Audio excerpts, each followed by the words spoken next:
The main thing I've found in the last several years, and it's become very urgent, that the time factor and the organizational factor. You cannot have single stations anymore in a large training facility because people cannot stand in line, and if they are going to commit to an exercise, it needs to be a universal commitment. So having a particular single bench that everyone stands in line to bench on, like the old school days, is no more. If in a training facility governed by the NCAA that you have to have your 100 players in and out in an hour, you have to have that place set up almost like a barber shop where people come in mass. Each one is given an equal chance to be serviced, having the equipment close by where they do not have to wander around the room or go out of sight of the coaches, get their job done, reset for the next group, and leave.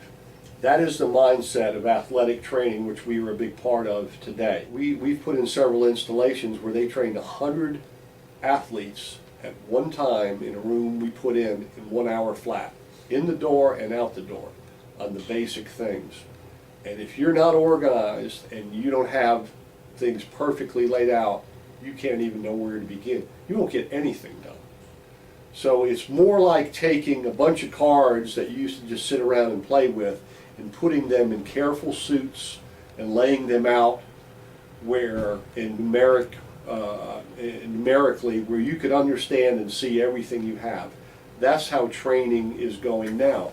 And really with equipment, why we're seeing a real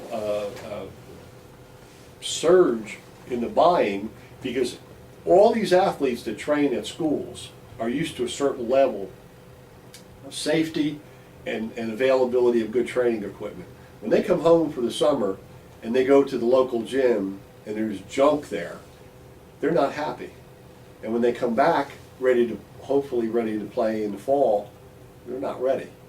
So I find a lot of the gyms now, even the commercial gyms, are trying to duplicate the training setup that you find at the collegiate level, which is good. It's good for us, but it's good business and it's good for the athletes. That's why I think we're getting so many fine athletes today, as opposed to sporadic over the years.